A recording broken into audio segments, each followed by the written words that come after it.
नमस्कार भावांनो बहिणींनो छको दीदी कसं झालं आपल्याला सगळ्यांनाच बरं वाटाना गळेने दुखायला लागले आहे का नाही.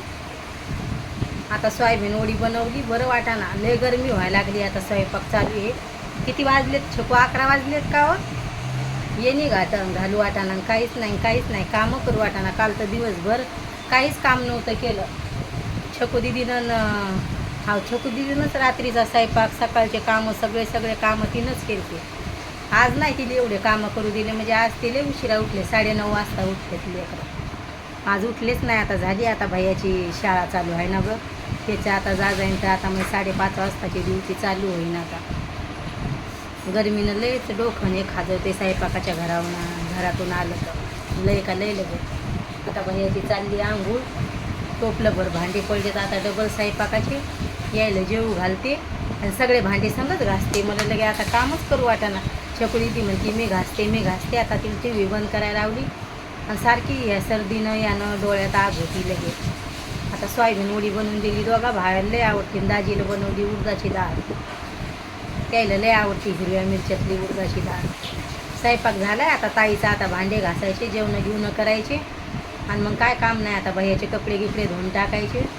सकाळी लेकरं उठत नाहीत लवकर उठले तर मी म्हणलं बापा हे उठव का नाही उठव म्हणलं. आता आपण आपले कामं करा. दाजी म्हणे मला चिवडा आण. त्याला चिवडा आणला नाश्त्याला. चहा बनवून द्यायला त्याला. ते गेले त्याच्या कामावर आणि लगेच घरं घासले. सकाळचे कामं केले.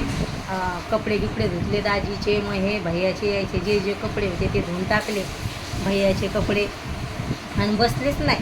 म्हणजे आपली हाय गई आपल्यालाच भवती. 6 वाजता उठूनच गेले. म्हणलं उठू द्या म्हणलं. रात्री 3 वाजता मग चेव आला तर झोपच यायला. पण म्हणलं आता बळच डोळे लावून घ्यायचे म्हणलं. इथल्या 3 वाजल्यापासून काय करायचं उठून 6 वाजता उठले. घरातले कामं आवरले. लगेच डाळ गिळ टाकली कुकरमध्ये आणि आता आपली सोयाबीन वडी बनायला लागली. तर भैयाला लय आवडती तर म्हणून मग जाऊ द्या म्हणलं आता आपण करून घ्यावं. द्यायला काय उडदाची डाळ खाऊ नाही आता दोघायला. आणि हिडो काढायचं म्हणजे मला बरंच वाटाणं. त्याच्यामुळं मग हिडो येणार. लय घरातले कामं होते. पाहुण्या रावण्याचे म्हणजे दिवसभर कामं करायचे छको दीदीनं म्या. मग शरीर साथच द्यायना. फोन हातात धरायलाच मन व्हायना. तसं झालं आहे मला.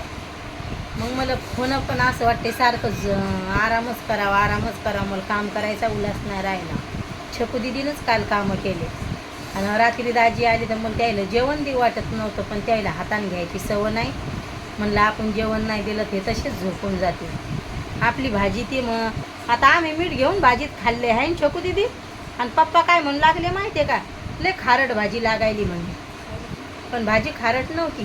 ती म्हणे काय माहिती माझी बिल काय होते. मी तुम्हाला आळणे लागलं तर मला खारट लागते म्हणलं. खारट भाजीच नाही. रात्री छको दीदीनं डाळ दोडका बनवला. ठेसा वाटला. पोळ्या बनवल्या. तिला माहिती आहे मम्मीला बरंच वाटाणं आणि तिला बरं वाटाणं. दाजी म्हणजे छको दीदी तापानं यानं खराब झाली. म्हणजे आम्ही लयच बरंच म्हणजे पायच लय दुखायला लागलेत. असं मनच होत नाही काम हे करायला. आता कूलरमध्ये दीदीनं पाणी भरलंय आणि आता मी सोयाबीन जाय दीदी त्याला फिरवून देऊन सोयाबीन वडीनं. आता तेवढं भैयाला जेव घालायचं. भांडे घासायचं आणि दिवसभर आराम करायचा. आता तसंच झालं. म्हणजे बरंच वाटत नाही. सारखं पोटात दुखायला लागले 5-6 दिवसापासून गरमीनं का काय. दाजीला पण तसंच झालं. म्हणजे गरमटच वातावरण लय झालं. आता पंखा चालू आहे तरी गरमी व्हायला लागली. आता हे कूलर चालू केलं तेव्हा घर थंड पडन. आता मी लवकरच स्वयंपाक करून घेत असते. 5-6 पोळ्या बनवल्यात. उडदाची डाळ बनवली. सोयाबीन वडी बनवली. झाला ताईचा स्वयंपाक. चौघाईचा स्वयंपाक करायला काही टाईम नाही लागत. म्हणजे 8 वाजायच्या आत सगळे कामं झाले ते. मग दाजीला म्हणलं उठा म्हणलं सगळे कामं संग होतेच. म्हणलं मला चहा आठवायचा तुमचा ठेवू का. तर म्हणे मा चहा आठवेन. तर मग तिखट गोड होता चिवडा. तर म्हणे मला नाही मजा यायला लागली. म्हणजे चहासोबत तिखट पाहिजे. आता मस्त चिवडाच बनवून ठेवते. भैयाला मसाल्याचं पाकिट आणायला लावते आणि थोडासा पाऊस पडला म्हणजे मग चिवडा बनवून ठेवते. एका डब्यात लेकरं खाते. शाळा चालू झाली भैया नाश्त्याला. असं करावं लागेल. दाजीला म्हणलं आपण गावाकडं राहू. तर दाजी म्हणते मी इकडं तिकडं मन नाही करणार म्हणते. परिवारसोबतच पाहिजे असे म्हणायला लागले. असं चाललं होतं दाजीचं. पण गावाकडे हिडवले भारी होते. त्याच्यामुळं मग गावाकडे मन लागेल रात्री. पण ते नाही म्हणते. आता टोपलंभर भांडे पडले स्वयंपाकाचे. दिवसभरचे कामं लय चालू राहतात. आता काय नाही, दाजीला सांगावं लागेल कांदा लिंबू खाते तर आणा म्हणून तुम्हाला लिंबू, आणि दुपारून तर मी थोडंसं लिंबू पाणीच करायला लावणार आहे छकू दीदीला. काही मनच होत नाही खाया प्यायला. आता हे कपडे धुवून धावून द्यायचे तिथं ठुलेत. आता भैया म्हणे मम्मी घर साफ करून घे दोन्ही पण म्हणलं भैया मला बरं वाटू दे म्हणलं, मला बरंच वाटाना म्हणलं. कसं आहे लेकरायला काय आहे, मम्मी हे काम करते कर, पण बरं तर वाटलं पाहिजे. आपण राडा काढावं ना आपल्याला करू तर वाटलं पाहिजे. चेहऱ्यावरूनच समजतं की तुम्हाला ताई बिमारी म्हणून.